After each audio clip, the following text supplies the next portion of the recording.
Hi hello ನಮಸ್ಕಾರ. Welcome back to my YouTube channel. Friends, ಯಾರೆಲ್ಲ ಇನ್ನೂ ಸಬ್ಸ್ಕ್ರೈಬ್ ಮಾಡ್ಕೊಂಡೆ ನೋಡ್ತಾ ಇದ್ದಾರೋ ಪ್ಲೀಸ್ ಸಬ್ಸ್ಕ್ರೈಬ್ ಮಾಡ್ಕೊಳ್ಳಿ.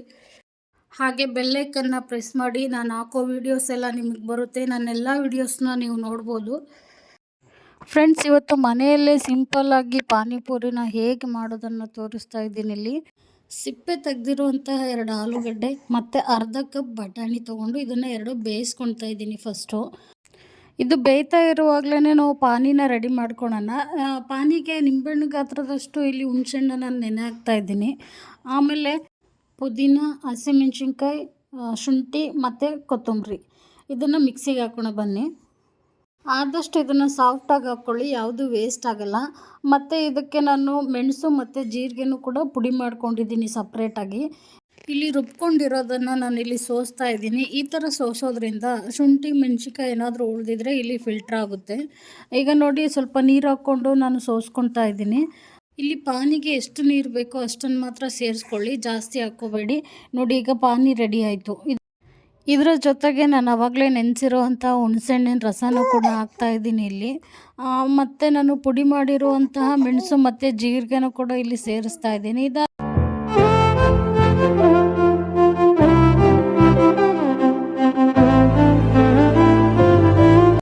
ಈಗ ರುಚಿಗೆ ತಕ್ಕಷ್ಟು ಉಪ್ಪು ಮತ್ತು ಇದಕ್ಕೆ ಮೇನ್ ಬೇಕಾಗಿರೋದು ಚಾಟ್ ಮಸಾಲ. ನೋಡಿ, ಈ ಚಾಟ್ ಮಸಾಲ ಹೊಂದಿದ್ರೆ ಸಾಕು, ನಾವು ಮನೇಲಿ ರುಚಿಯಾದ ಪಾನಿಪುರಿನ ಮಾಡ್ಕೋಬೋದು. ಈ ಸಂಜೆ ಟೈಮಲ್ಲಿ ಏನಾದರೂ ತಿನ್ನಬೇಕು ಅಂತ ಅನಿಸಿದಾಗ ನಾವು ಮನೇಲೇ ಈ ಥರ ಪಾನಿಪುರಿ ಮಾಡ್ಕೊಂಡು ತಿನ್ನೋದ್ರಿಂದ ಮೈಂಡ್ ಕೂಡ ರಿಫ್ರೆಶ್ ಆಗುತ್ತೆ ಮತ್ತು ನಮ್ಮ ಹೆಲ್ತ್ಗೂ ಕೂಡ ತುಂಬ ಒಳ್ಳೆಯದು. ನೋಡಿ, ಇಷ್ಟೇ ಪಾನಿ ಈಗ ರೆಡಿ ಆಗೋಯಿತು. ಇದನ್ನು ಮನೇಲಿ ಮಾಡ್ಕೊಳೋದು ತುಂಬ ಸುಲಭ. ಈಗ ಬೇಯಿಸಿಟ್ಟಿರುವಂತಹ ಆಲೂಗಡ್ಡೆನ ನಾವಿಲ್ಲಿ ಸ್ಮ್ಯಾಶ್ ಮಾಡೋಣ. ಇದನ್ನು ಆದಷ್ಟು ಕೈಯಲ್ಲೇ ನಾವು ಸ್ಮ್ಯಾಶ್ ಮಾಡೋದ್ರಿಂದ ಇದು ಸಾಫ್ಟ್ ಆಗುತ್ತೆ. ಈ ಥರ ಕೈಯಲ್ಲಿ ಮಾಡೋದ್ರಿಂದ ಆಲೂಗಡ್ಡೆ ತುಂಬ ಸಾಫ್ಟಾಗಿ ಬರುತ್ತೆ. ನೋಡಿ ಯಾವ ಥರ ಸಾಫ್ಟಾಗಿದೆ ಅಂತ, ಬೆಣ್ಣೆ ಥರ ಸಾಫ್ಟಾಗಿದೆ. ಈ ಥರ ಇದ್ದರೆ ಸ್ಟಫಿಂಗ್ ಕೂಡ ಚೆನ್ನಾಗಿ ಬರುತ್ತೆ. ಇದಕ್ಕೆ ರುಚಿಗೆ ತಕ್ಕಷ್ಟು ಉಪ್ಪು ಹಾಕೋಣ.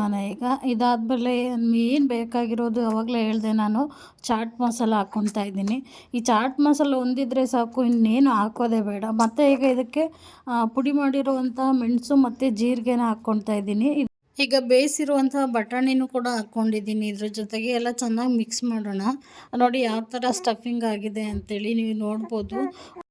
ಆಲೂಗಡ್ಡೆನ ಪೀಸ್ ಆದರೂ ಮಾಡ್ಕೋಬೋದು, ಇಲ್ಲಾಂದರೆ ಈ ಥರ ಸ್ಮ್ಯಾಶ್ ಆದರೂ ಮಾಡ್ಕೋಬೋದು. ಆದಷ್ಟು ಈ ಥರ ಸ್ಮ್ಯಾಶ್ ಮಾಡಿಕೊಂಡ್ರೆ ಸ್ಟಫಿಂಗ್ ತುಂಬ ಚೆನ್ನಾಗಿ ಬರುತ್ತೆ. ನೋಡಿ, ಈಗ ಇದಕ್ಕೆ ಕಟ್ ಮಾಡಿಟ್ಟಿರುವಂತಹ ಸ್ವಲ್ಪ ಆನಿಯನ್ ಮತ್ತು ಕೊತ್ತಂಬರಿ ಹಾಕ್ಕೊಂಡು ಮತ್ತೆ ಮಿಕ್ಸ್ ಮಾಡ್ತಾ ಇದ್ದೀನಿ. ಇದಕ್ಕೆ ಮೇಯ್ನಾಗಿ ಚಾಟ್ ಮಸಾಲ ಕಂಪಲ್ಸರಿ ಹಾಕ್ಕೊಳ್ಳಿ. ಬೇರೆ ಮಸಾಲ ಇಲ್ಲ ಅಂದರೂ ಪರವಾಗಿಲ್ಲ, ನಡೆಯುತ್ತೆ. ಪೂರಿಲಿಡುವಂತಹ ಆಲೂಗಡ್ಡೆ ಪಲ್ಯ ಅಥವಾ ಸ್ಟಫಿಂಗ್ ರೆಡಿ ಆಯಿತು. ಇವಾಗ ಪೂರಿ ರೆಡಿ ಮಾಡೋಣ ಬನ್ನಿ. ಪೂರಿಗೋಸ್ಕರ ನಾನಿಲ್ಲಿ ರೆಡಿಮೇಡ್ ಪೂರಿ ತೊಗೊಂಡಿದ್ದೀನಿ. ಇದು ಬ್ಯಾಚುಲರ್ಸ್ಗೆ ತುಂಬ ಹೆಲ್ಪ್ ಆಗುತ್ತೆ. ಹಾಗೆ ಫಸ್ಟ್ ಟೈಮ್ ಮಾಡೋರು ಯಾರಾದರೂ ಇದ್ದರೆ ಅವ್ರಿಗೂ ಪೂರಿ ಮಾಡೋದು ತುಂಬ ಕಷ್ಟ ಆಗುತ್ತೆ ಅಂತೇಳಿ ನಾನು ಅಂಗಡಿಯಿಂದ ತಂದು ಮಾಡ್ತಾಯಿದ್ದೀನಿ. ಯಾರಿಗಾದರೂ ಪೂರಿ ಮಾಡೋದು ಹೇಗೆ ಅನ್ನೋದು ಬೇಕಿದ್ದರೆ ಕಮೆಂಟ್ ಮಾಡಿ, ನನ್ನ ಮುಂದಿನ ವಿಡಿಯೋದಲ್ಲಿ ಮಾಡಿ ತೋರಿಸ್ತೀನಿ. ನೋಡಿ, ತುಂಬ ಸಿಂಪಲ್ಲಾಗಿ ಮನೆಯಲ್ಲೇ ಪಾನಿಪುರಿ ಮಾಡೋದು ಹೇಗೆ ಅನ್ನೋದನ್ನು ನಾನು ತೋರಿಸ್ಕೊಟ್ಟಿದ್ದೀನಿ.